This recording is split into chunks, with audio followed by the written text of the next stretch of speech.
My name is Atred, your original utang queen. At kung gusto nyo makasigurado kung okay ba yung isang online loan platform, I'm your only go-to guy. Most of you, nakita na siguro yung ad na to. Ito, budget peso loan daw. Gusto nyo makasigurado kung okay ba to o hindi, or wag na lang. Mas mabuti pang panoorin nyo na lang yung video na to.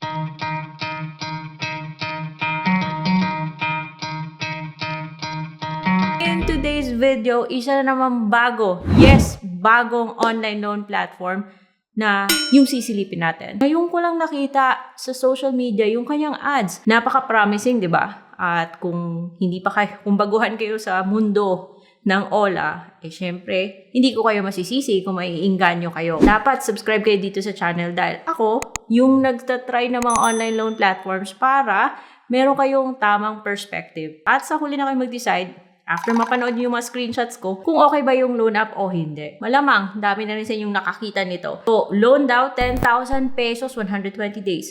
30,000 pesos, 150 days. 60,000 pesos, 180 days. At kung i-click nyo yung loan now, syempre dadalhin kayo sa App Store. Huwag nyo munang i-download. Ako na muna nag-try kasi bagong-bago siya, guys. At meron daw siyang 5 stars. Pero isa pa lang yung nagbigay ng rating sa kanya. Kaya bagong-bago nga yung loan app na to. At kung bagbabasihan mo lang yung mga screenshots niya, sinasabi niya 70,000 pesos daw yung maximum na pwede mong hiramin. Secure daw siya. Secure. At sinasabi pa niya dito na Bonjin lending daw siya. At may address. Yung ating concern na lang is, uutangan ba natin yung loan app na to? Gusto niyo daw i-track. Pwede mo namang wag i-allow yan. Lumabas itong parang copy-paste, parang naka-template, ano? And then, mag-next ka lang, and then lalabas to. Budget peso. Nung bumungad yung dashboard ng app, budget peso po talaga yung nakalagay. So, mukha nga siyang bago.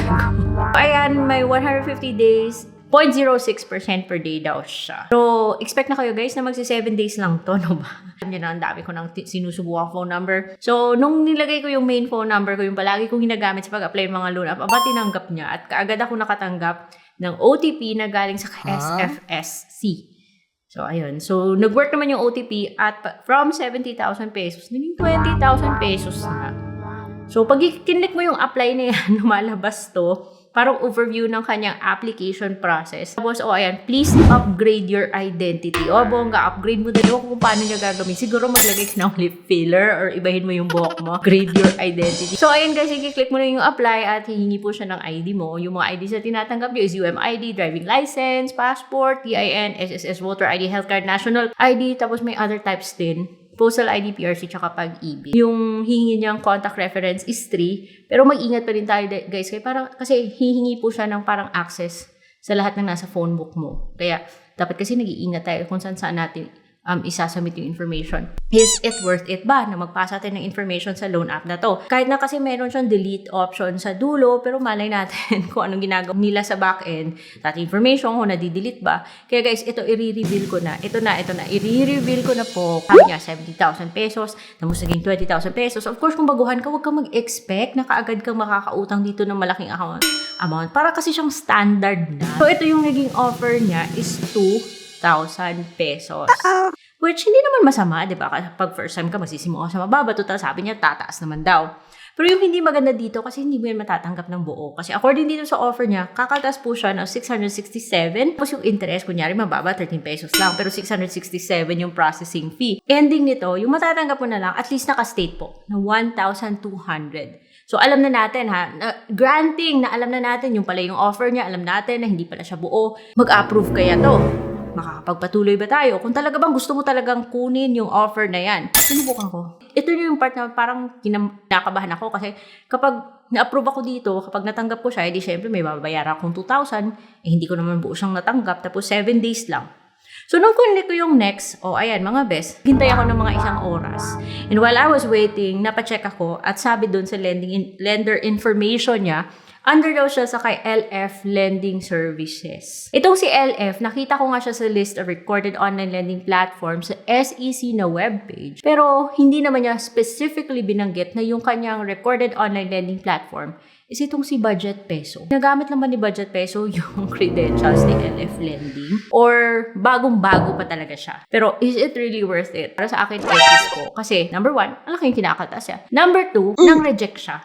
So, auto-reject siya mga best. Huwag na tayo mag-aksaya ng panahon sa isang loan app na auto-reject. Tagal kong hinintay mga mga isang oras, around 1 hour, at nalaman kong reject pala ako sa loan app. Account failure daw. Meron siyang account cancellation at pag nag-click ka ng account cancellation, parang kinick out ka lang niya sa app. Parang nilag out ka niya. Ewan natin kung talaga bang na-delete yung account natin. All personal information will be permanently deleted and cannot be recovered. O, tingnan lang natin in the future. So, mag-agree ka doon, i-click mo yung confirm, and I really hope na panood niyo yung buong video, guys, kasi mas mabuti nang nag-iingat po tayo. Prevention is always better than cure. Pero kung kayo, gusto niyo pa rin magpatuloy, nasa inyo yan, kasi hindi ko naman kayo mapipigilan. Basta pinicturean niyo yung ID mo, nakaka-capture niya po yung pangalan, yung ID details, and then hihingi po siya ng education, email, gender, loan purpose, address details, and home phone number, stuff like that. We're already familiar with that. Kahit na hindi po siya humihingi ng Facebook, pero parang para sa akin fishy pa rin siya, and I would stay away from a loan app like this. And hihingi po siya ng work experience, company details, and so that is why, guys, pinag-iisipan po natin kung talaga bang uutang tayo sa ganito klaseng loan app, especially wala pa siyang maganda or masyadong track record. Wala pa nga nagbigay sa kanya ng negative review. Baka ako pala. Ako pala siguro yung nagbigay sa kanya ng negative review. Pero nasa inyo pa rin yan kung paniniwalaan nyo yung sinasabi ko dito o hindi. Yung gusto ko lang ibigay dito is heads up. Kung ako yung masusunod, syempre ayoko sa loan app na ganito. Now, kung gusto nyo maghanap ng mga loan app that are better, yung loan app na subok na alam natin, aalagaan yung personal information natin, or marami na tayong nababasa mga reviews, especially dun sa kung saan sila madadownload, you can check the loan apps that are on this playlist. Legit loan apps by